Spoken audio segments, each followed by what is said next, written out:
Haqida hozir gaplashdik-da. Hozir aytayapti, mana vitamin C tarkibida prям ko'p degani vitamin C bo'ldi zo'r degani emas.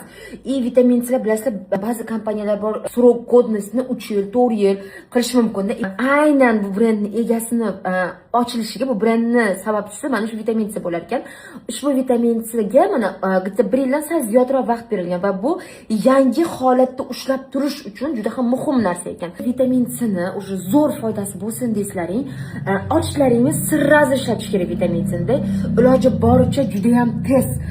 Sababi vitamin C ochildimi, o'sha bo'ldi. O'sha ochilganda ishlatilish kerak. Mana asrab, uni bir nima bilan aralashtirib, buni vaqtini cho'zsalaring, buni tarkibidagi vitamin C ning sizlarga bo'lgan natijasi pasayadi-da.